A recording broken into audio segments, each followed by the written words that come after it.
everyone. It is the first webinar of the year. I hope everyone had a fun and safe holiday season and are refreshed and ready for 2026. Today, we're going to talk about building a unified safety stack.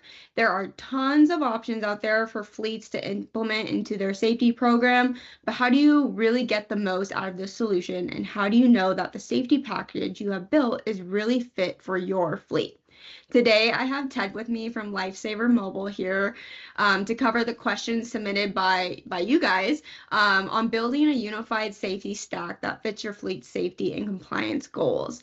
And we're really going to be, this is going to be more conversational, answering these questions, kind of diving into the conversation. And please feel free to add any questions throughout the webinar into the question box at the top of your screen.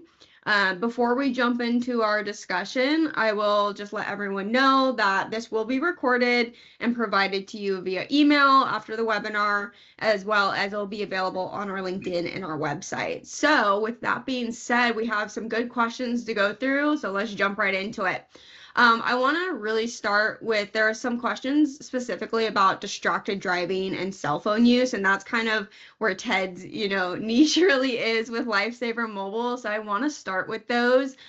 So why is distracted driving prevention now a core pillar in safety strategies? First off, thanks, Emily, for this opportunity to be with you guys today. Really appreciate it. First week of the year, and so we're going to kick this off with a bang here. In terms of your question about distracted driving prevention, and again, I want to just kind of level set for everyone. Obviously, distracted driving can mean many things that are distracting inside the cab or the vehicle while you're driving.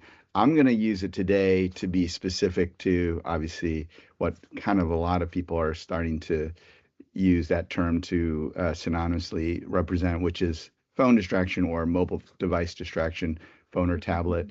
So that's as Emily said, that's what we focus on, right? We focus on that technology distraction, and there's many things that are in the safety technology or in the safety strategy suite, if you will. I think we're all, everyone on the call is probably familiar with, obviously in-cab technology is huge nowadays. Continuous MVR, there's training, and there's a reward. So those are kind of in my mind, a lot of the traditional pillars in safety strategy. And what's coming to be very clear and I think very well known by the fleet ecosystem, is that in that in-cab technology piece, which obviously we all know that there's traditional telematics, the OBD telemat, the tracking stuff, and then there's the video, and they've kind of merged, right? Those two categories have merged into one big category, and a lot of the providers are now doing both.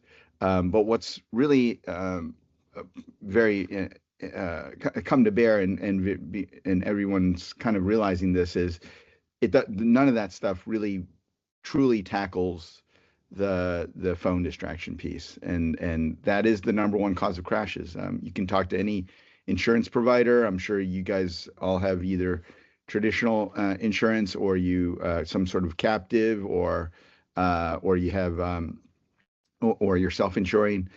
Whatever the case may be, I'm sure that whatever insurance solutions you're using, they're telling you that the phone is the number one cause of crash frequency. And oftentimes, the number one of the main reasons that an incident hits the excess layer, which is obviously, could be catastrophic, right? So at the end of the day, the phone is the number one thing to be concerned about. And I think most people nowadays are thinking, well, I got my in-cab technology, which is either traditional or video telematics, but I need to take it to the step further. And sorry to be a little long-winded here, but when you look at your data coming off of that technology platform, right, the either the OBD or the video, you're going to see, I guarantee you're going to see a high frequency of either harsh braking on the traditional telematics side, or if you're fortunate to have the driver-facing video, you'll see a lot of phone usage because of the through the video. And so that's what's causing everything to happen. And you need to take that extra step further. So that's why it is a core pillar now, is because everyone's realizing A, it's the number one cause of crash frequency, and B, it's not going to go away with traditional in-cab technology. Yeah, kind of, bouncing off of that, like where are fleets really struggling with the phone use enforcement today? If they have a camera system that's already supposed to be detecting that, why is this still a number one cause of crashes? Where do you see those gaps? Yeah, it's a great question.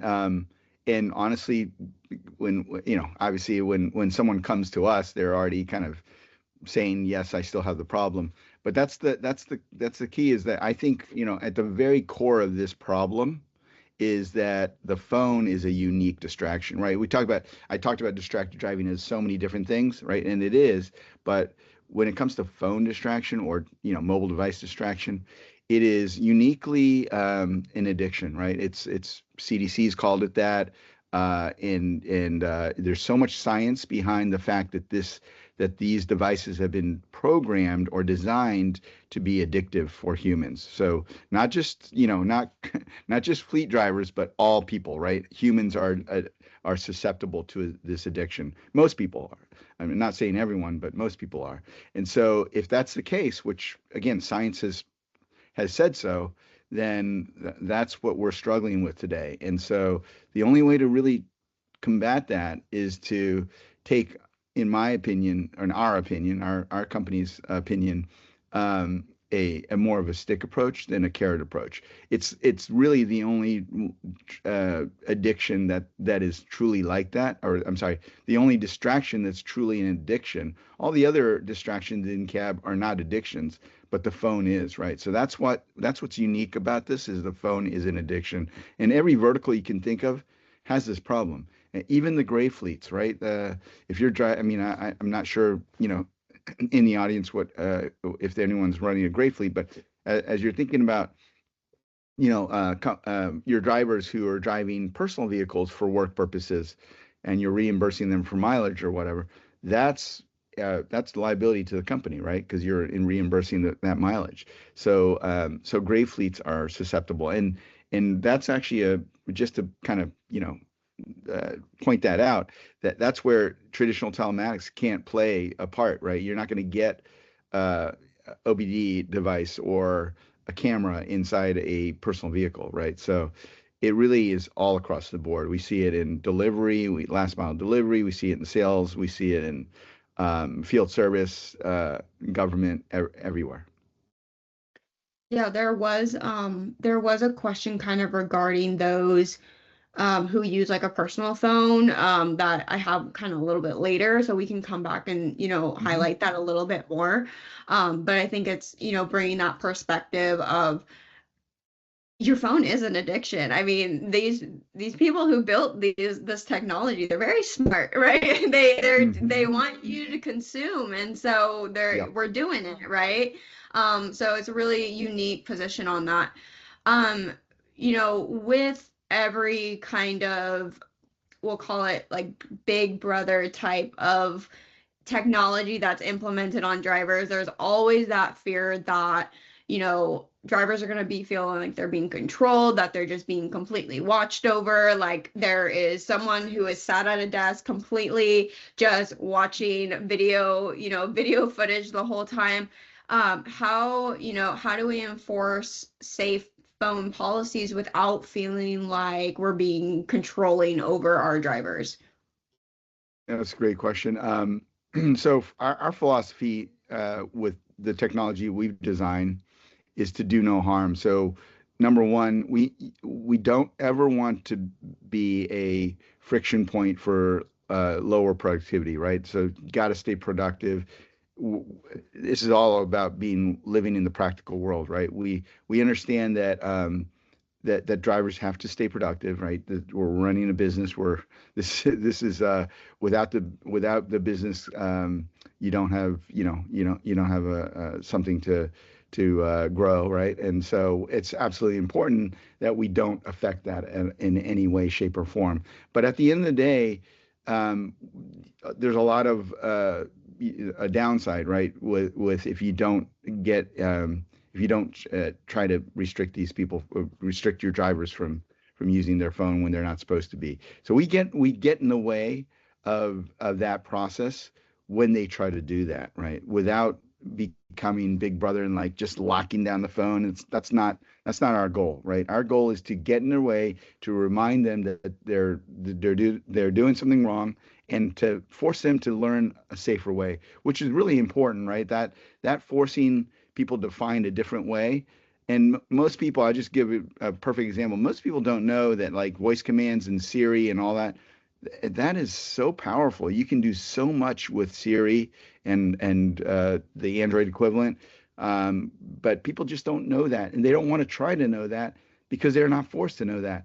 So guess what? We force you to know that, and then you become safer, and you also do your job. You stay in touch, but only when you have to, and all that kind of stuff. So we think that creates a more of a safe approach without kind of being too much of a big brother approach. Yeah.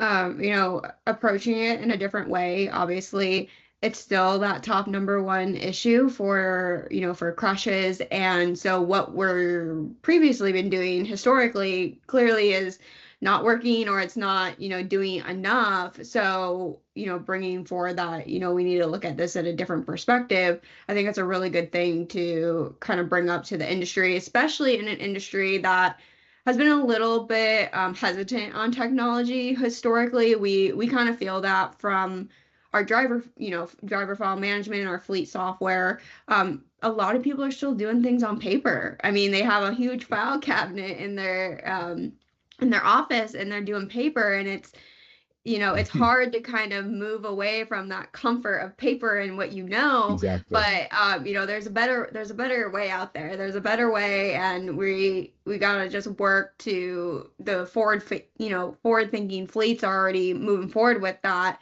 and they're going to be ahead of those that are kind of a little bit stuck with how things have traditionally been done. So, great.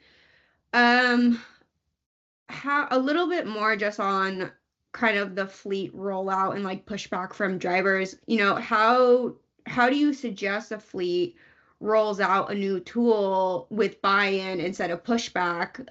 What are some kind of key things that you typically tell those who implement Lifesaver?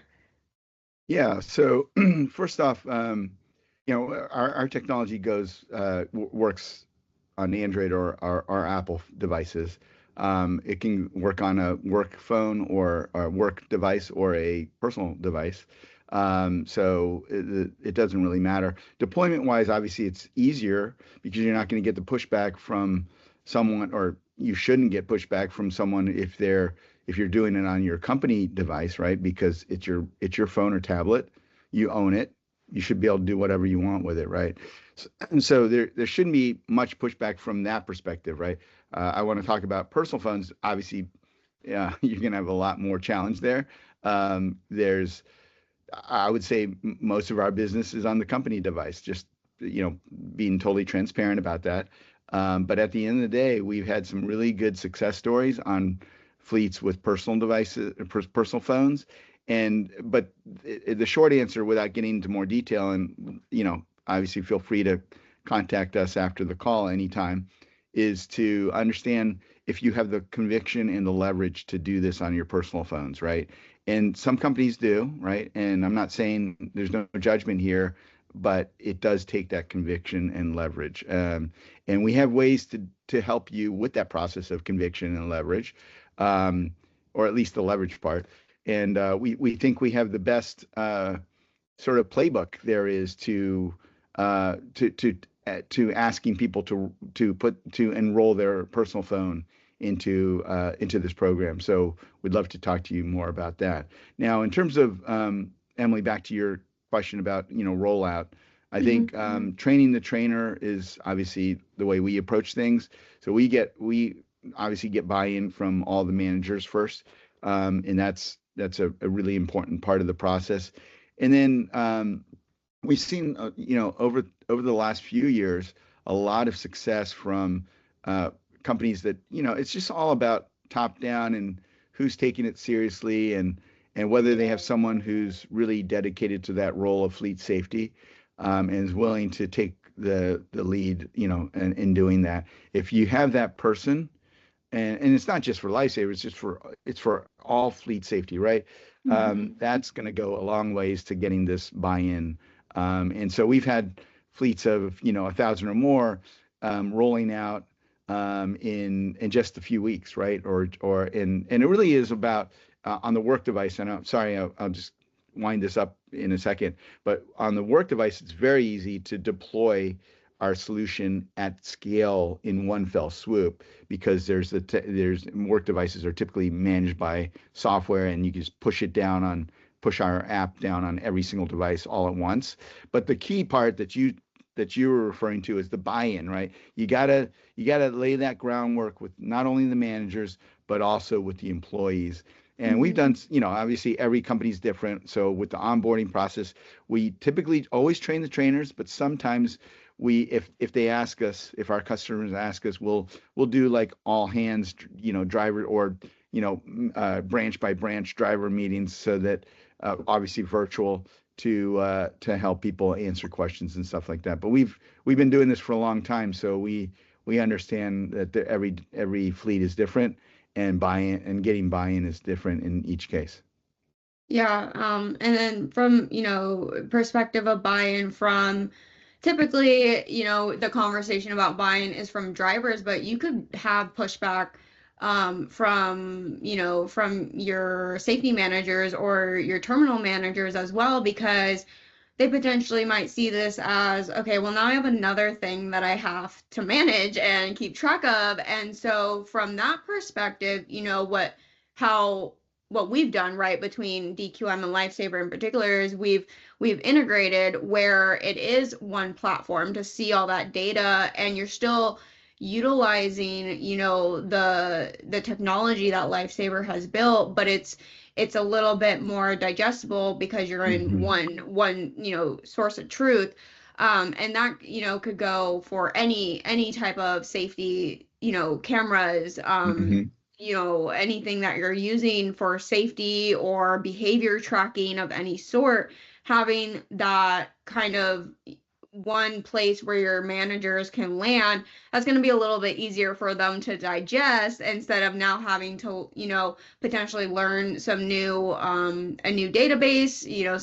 Most databases are set up pretty similarly, but there may be, some things.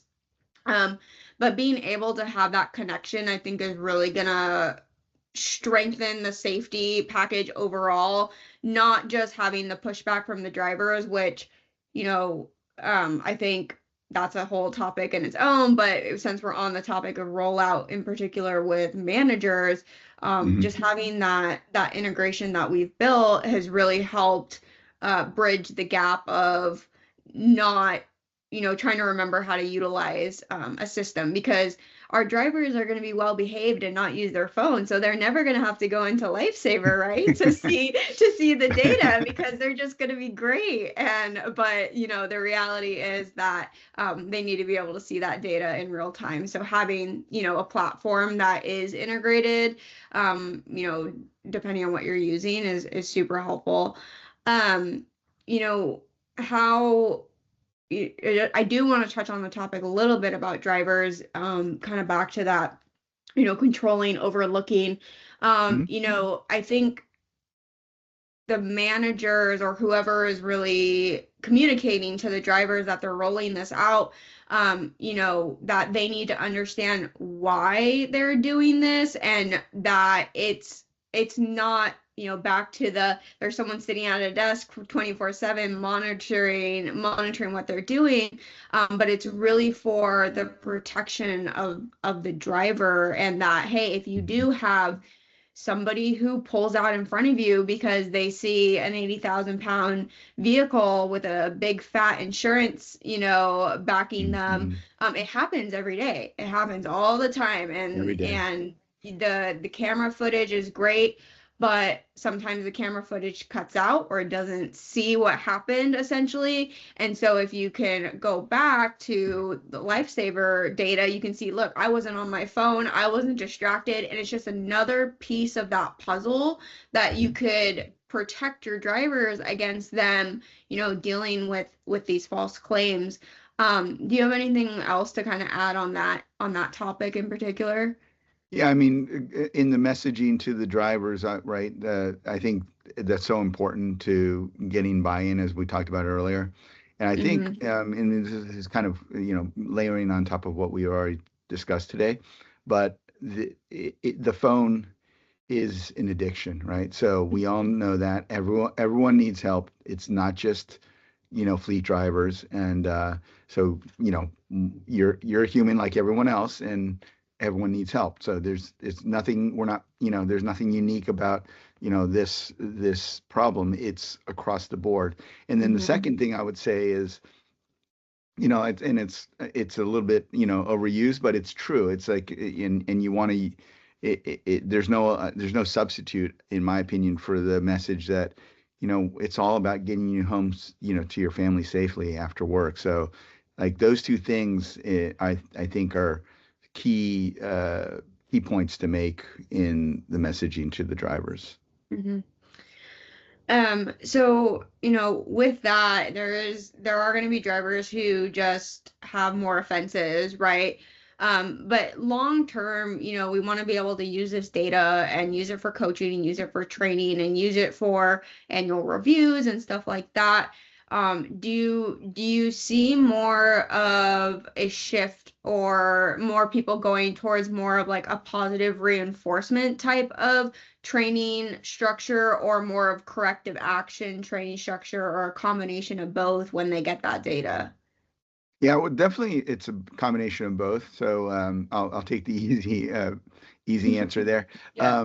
But at the end of the day, I'll just say that, and I'm sorry to sound like a broken record here, but the phone is an addiction, and so that's one that I don't think, positive reinforcement or coaching or that type of stuff after the fact is gonna improve it. Like even like I said, the video, driver video will improve it, but it won't take it away because of the addiction piece. And so that's where, unfortunately, you have to do, the stronger approach, which is restriction altogether. So Mhm. uh, that is, again, I'm going to keep saying it. The phone is the one thing that I think most fleets are realizing now, after looking at the data and understanding the addictive nature of it, that people are like, okay, I need to take that proactive, restrictive approach versus positive reinforcement and corrective action.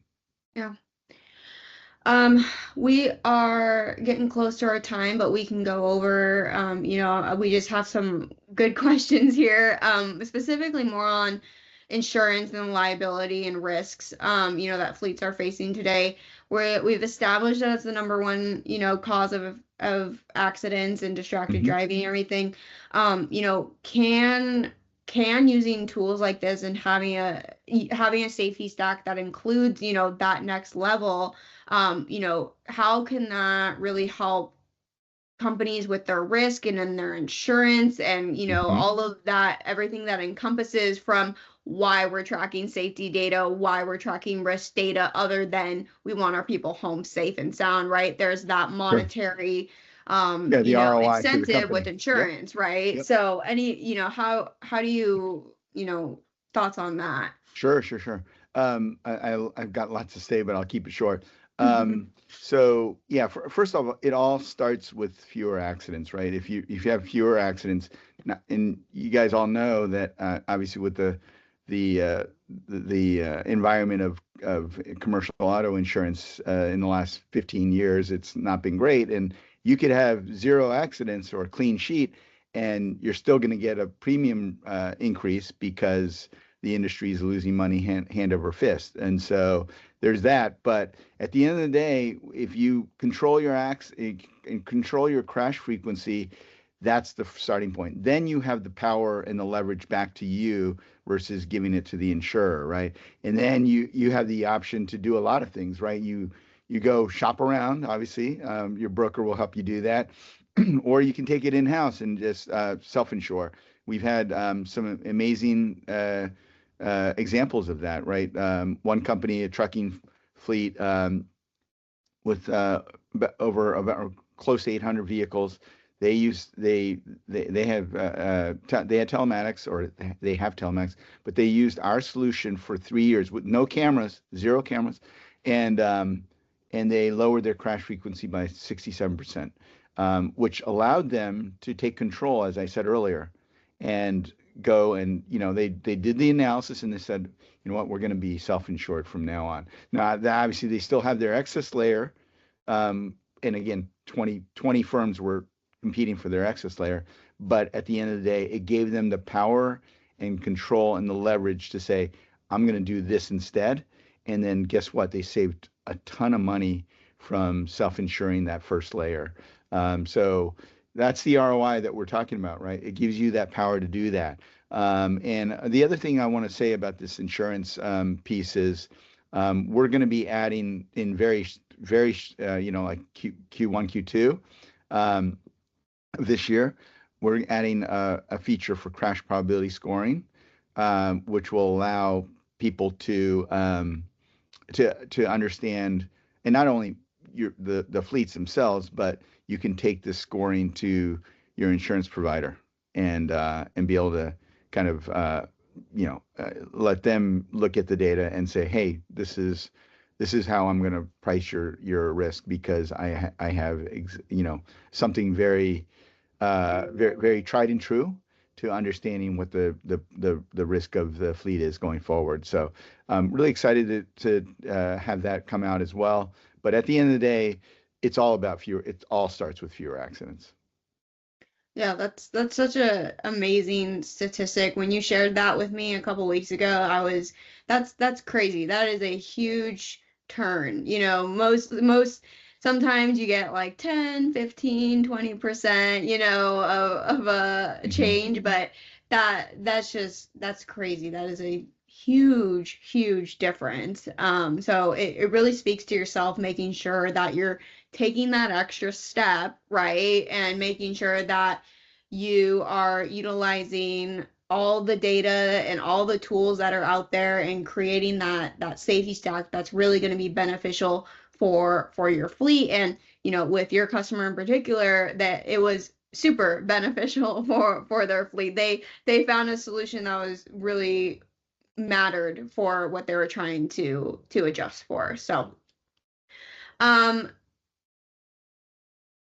I think that kind of covers the majority of our questions. There are a couple more, but I think we touched on them throughout answering. I do, if there are any other questions that kind of anyone has, feel free to throw them in the Q&A chat right now. And while we're waiting for those to come in, Ted, if you just want to share a little bit more about how people can get in touch with you to learn a little bit more, that'd be great. Yeah, absolutely, Emily. So once again, my name is Ted Chen. You can reach Lifesaver Mobile is the company name, of course, and you can always reach us through our website. www.lifesavermobile.com is the URL, and we will obviously love to hear from you and explain more about some of the topics we talked about today, including digging deeper into if you have.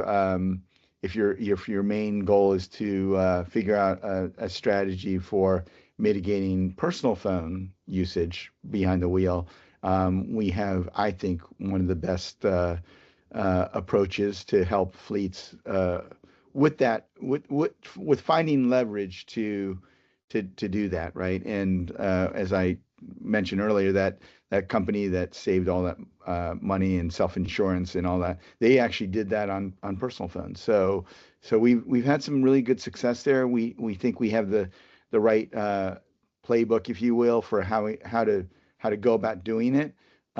Whether or not, each case is different. So whether or not you have the ability to get there is something we'll have to explore further with you guys individually.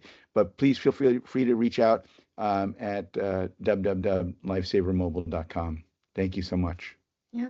And I'll put all of Ted's information in our wrap-up email as well, so you guys can very easily get in touch with them. But it doesn't look like we have any more questions rolling in. So thanks everyone for joining us. Thank you, Ted, for being here today and speaking on this topic with me. I think it was a good topic to kick off 2026 goals of safety and compliance.